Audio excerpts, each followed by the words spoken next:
Let me ask you something that most theologians dare not contemplate. What cataclysm of compassion could compel an angel, a being born of perfect obedience, sculpted by divine law, trained to follow God's will with unquestioning faith, to utter the forbidden word no? Scripture testifies that angels do not dispute with the Almighty. They do not engage in theological debate. Their faith knows no shadow of doubt. They move with the speed of thought. They obey with the fervor of celestial fire. They execute heaven's commands with unwavering devotion. But imagine, if you will, a moment lost to the mists of time hidden deep within the sacred texts when a single angel dared the unthinkable, not out of rebellion, but out of an overwhelming desire to protect a child. A child heaven had already condemned. A child abandoned by the very humans it was destined to shepherd. A child whose fate was sealed by the unyielding decrees of the celestial throne. Yet against all conceivable reason, one angel refused to yield, refused to let death claim its innocent prey, refused to obey the divine order that echoed from the heavens. Why? What unfathomable motive could drive such a defiance? Why risk the utter annihilation of existence? Why stand alone against the infinite power of creation? Why face the wrath of heaven's righteous judgment for the sake of one so insignificant one, who couldn't even lift their own head? This is where our story transcends mere theology and resonates within the very core of your being. Have you ever loved with such ferocity that you would wager everything you possess, even your very soul, for the sake of another? Have you ever witnessed innocent suffering and felt an irrepressible force rise within you, crying out, "This is unjust. I care not for the laws that permit it"? Have you ever pondered whether angels, those beings of pure spirit, are capable of such profound empathy? This is the untold saga of the angel who dared to stand in the face of immutable destiny. The angel who clenched his celestial fists as heaven rendered its verdict and resolved with every fiber of his being that this child would not perish. Not on this night, not under these circumstances, not while he still possessed the wings to wage war against despair itself. This is a tale whispered in the margins of sacred texts, glimpsed in prophetic visions, reflected in moments of extraordinary compassion displayed by angelic beings. A story that compels us to grapple with profound questions. What lengths will heaven traverse to shield someone whom destiny seeks to erase? And more importantly, what price are you willing to pay to safeguard the flickering light within another when all others have surrendered to the darkness? Welcome to Bible Mysteries. If you seek hidden truths, untold stories, and revelations that breathe new life into Scripture, then lend us your ear. Follow our journey, and together we will explore this mystery and so many more.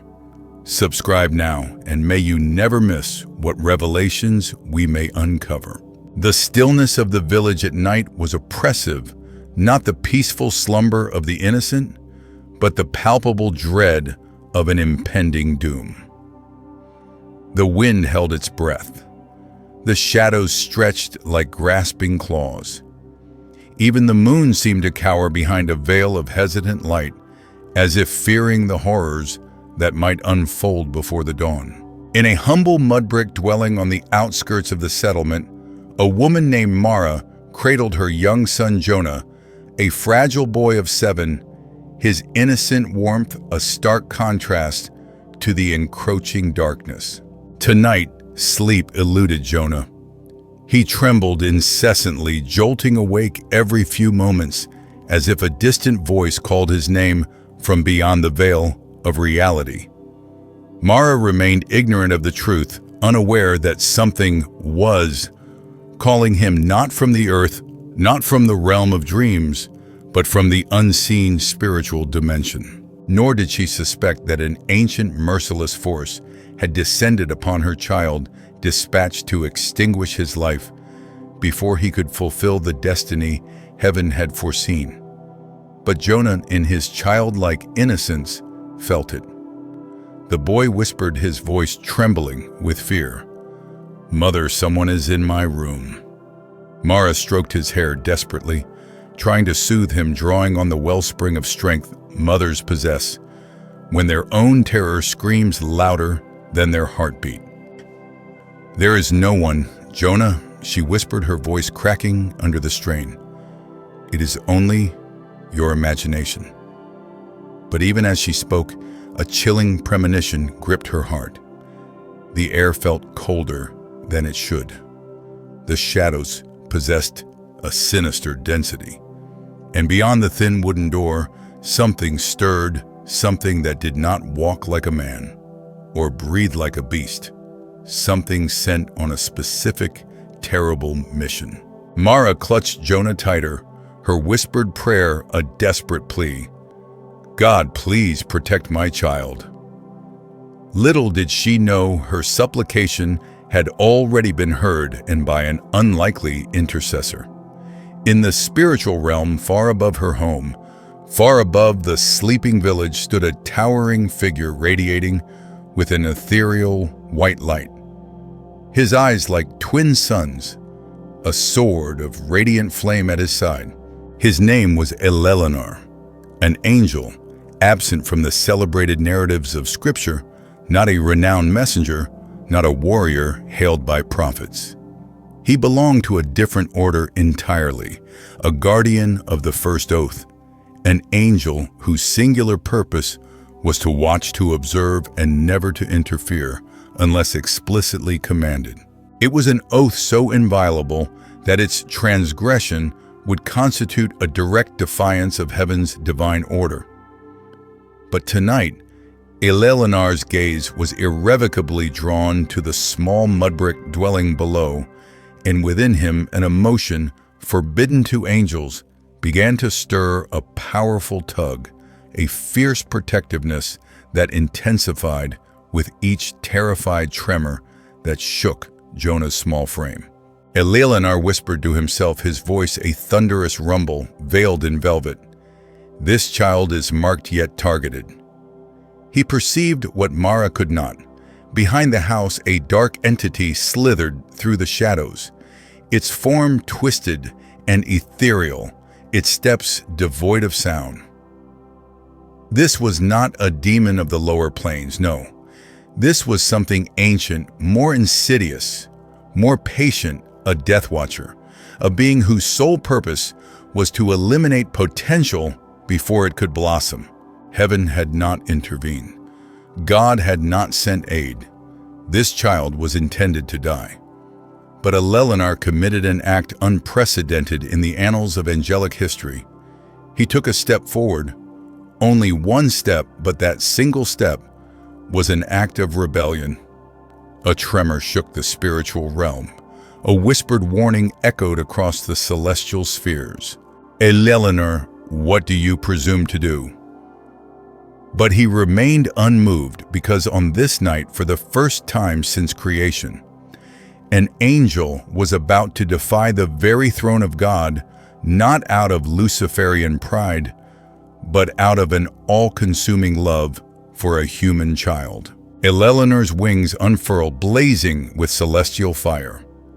The Death Watcher crept closer to Jonah's window, and Eleanor spoke the words that would reverberate throughout eternity. "This child will not die tonight." He descended. The earth trembled beneath his feet, and Mara, rocking Jonah in her trembling arms, felt a palpable shift in the air, as if something sacred and powerful had entered the village. Something dangerous, something forbidden. She couldn't comprehend it, but for the first time that night, Jonah ceased trembling. The angel had arrived, and nothing in heaven or hell would ever be the same again. The moon hung low in the sky, a pale coin of light over the village.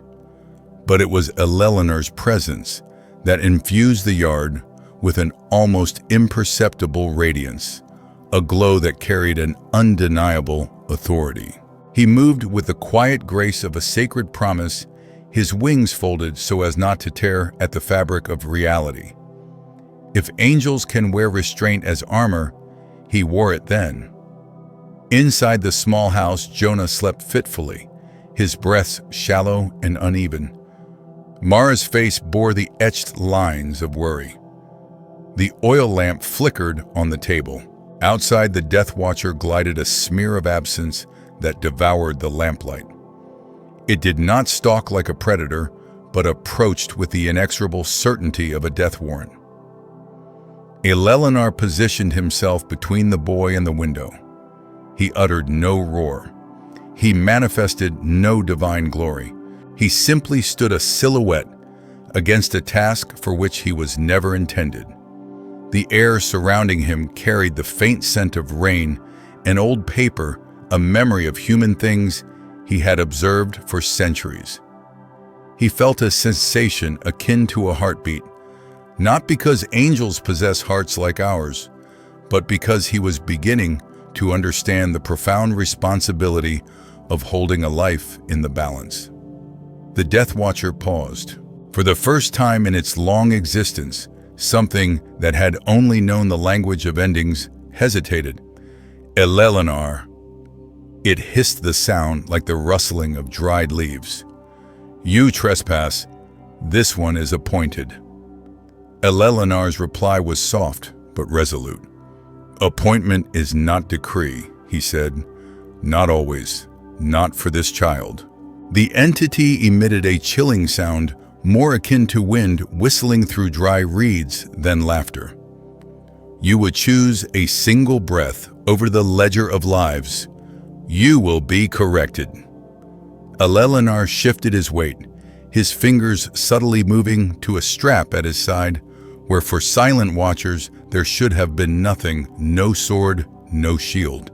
He did not draw steel. He drew a boundary. He reached into the small light he carried and wove a line across the yard, a shimmering cord, perceptible only to supernatural senses. It hummed, with barely contained energy. The Death Watcher slammed into the barrier and found itself repelled as darkness struggling against glass. For a fleeting moment, the creature writhed, its form blurring, as if experiencing a dozen possible deaths before rejecting them all. The village dog, startled, barked furiously. A neighbor's shutter creaked open and slammed shut. Mara looked up, her eyes wide with confusion, catching a glimpse of the shimmer and dismissing it as a trick of exhaustion.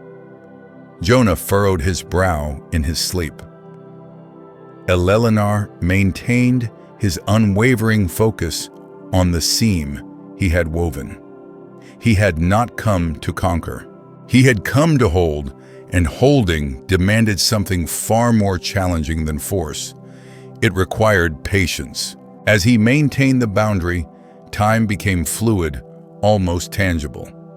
He felt the weight of the ledger pressing down from above, celestial notifications, couriers nudging each other, the hum of accounts being tallied. It was the sound of a system designed to function without interruption. Eleanor wanted to scream at the unyielding order. Instead, he whispered the child's name into the darkness.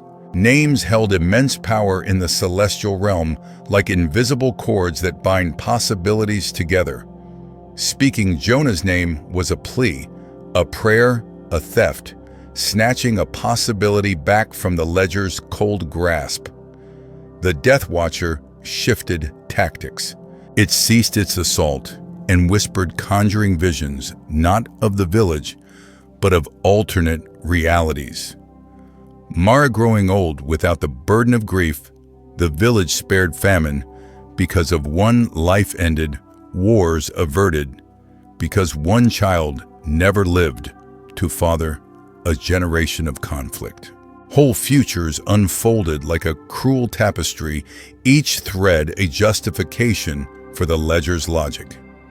You would unravel countless balances for the sake of a single whim. It whispered its voice, a chilling breath. Eleanor felt the pain of those potential realities like pins pricking his skin. He had been trained to catalog such possibilities. He knew how a single thread could unravel miles of fabric, but a deeper instinct, older than his training, screamed that the value of a life lies not solely in its consequences. There are aches, loves, and small bright moments that cannot be measured by any grand accounting. He stepped forward again, tightening the boundary cord. The Death Watcher hissed and retreated, slithering towards the house's foundation, like spilled ink, probing for any weakness where a child's life might be silently stolen. At the precise moment the danger sought its loophole, something mundane and human occurred. A neighbor opened his door to fetch water and paused, sensing a strange energy in the air. He glanced up, squinting at the moon, and saw the shimmer Eleanor produced. He could have closed the door, dismissed the sensation, and returned to sleep. He did not. Instead, he retrieved a small bowl of water and walked towards the house, concerned. Moments later, an old woman returning from the market, the local herbalist, stumbled as the moonlight caught her eyes. She instinctively changed her path and walked down the road where the boy lived. These were ordinary human interventions, the kind Eleanor had witnessed countless times during his long vigil. They were not the spectacular miracles celebrated in legends, but tiny corrections. The cosmos sometimes allows a bowl of water, a helping hand, a route altered, but right now they were salvation on a microscopic scale. The Death Watcher could not easily manipulate the mundane.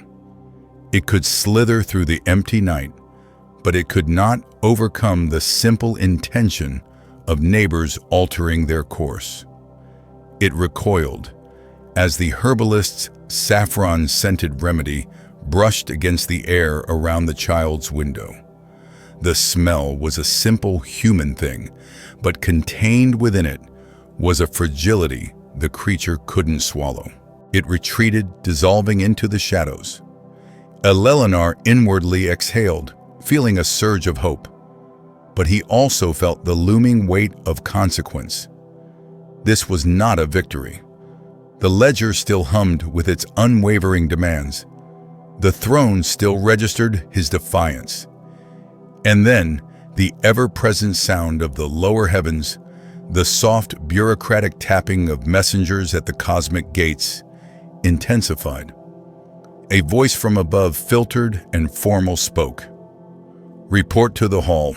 Eleanor froze. To be summoned to the hall was to be held accountable. The hall was not a threat only to rebels.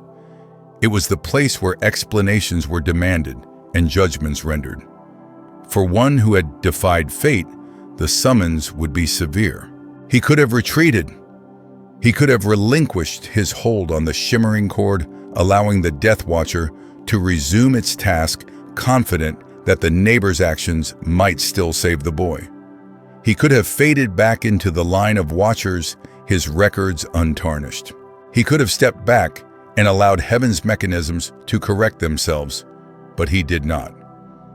Instead, he reinforced the cord, weaving it with the desperation of one who understood that time demanded not only celestial will, but human hands.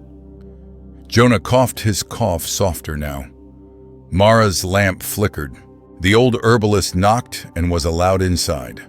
She pressed oil and herbs to his forehead. The neighbor tore a strip of cloth and bound his chest.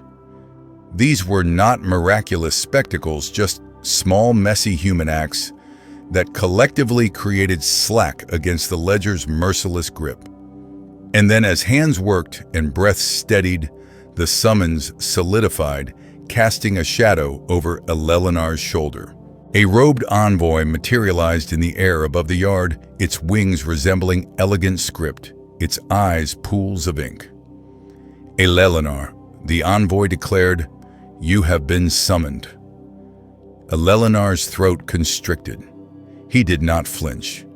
He responded not with insolence, but with the weary resignation of one who had already made his choice. "I note," he said, "but a child lives because of what I am doing." The envoy's face remained impassive. "You have defied the ledger." "I have delayed a moment so that others might act," Elelenar countered. "I measured mercy." Silence descended. The envoy's feathers shivered slightly. "You will come." Elelenar cast one last glance at the boy, pale but breathing, and then at Mara, who whispered thanks in a voice that was equal parts prayer and astonishment. He thought of the neighbor, the herbalist, the tiny human interventions, and the fragile knot of life they had collectively woven. Then he rose, not because of the envoy's blustering command, but because he understood the cost of staying. To remain was to invite a trial that might endanger the child further. To depart was to face the hall and give an account. He chose the latter. One last look, one last hand raised in silent farewell. His cord remained in place, a silent promise. The Death Watcher lingered at the edge of the light, held at bay. Jonah coughed, then breathed, then slept. Elelenar turned and allowed the envoy to lead him upward. The night closed like a heavy lid over the village. Mara collapsed to the floor, her hands clasped in prayer. The neighbor and herbalist stepped out into a night that felt too thin with wonder to be real. Above them, in the Hall of Records, the air was different, colder in a bureaucratic way, but still. The envoy guided Elelenar through corridors lined with whispering ledgers, past angels who regarded him with a mixture of pity and disapproval. The hall was less a place and more a palpable pressure, an atmosphere of order law and scales. Elelenar's steps echoed. He recalled the child's laugh, a stolen light. He knew his actions could strip him of his privileges, perhaps even his place. But to allow a life to fade quietly would be a theft the universe could not justify to his conscience. As the doors of the hall swung open, he felt the weight of countless eyes upon him, the scrutiny of the ledger itself. He felt the patient, terrible question that would define what came next. How do you defend a life against the implacable law of fate? He walked forward, and the doors closed behind him. The halls of heaven had never been so silent. When Elelenar entered the Court of Radiance, escorted by 2 armored sentinels, the air itself trembled, not from sound, but from the collective sense of every angel present. An angel had defied a decree tied directly to the throne. The chamber pulsed with layers of living light, and at its center stood the council, towering beings forged from ancient fire, their wings spanning like entire horizons.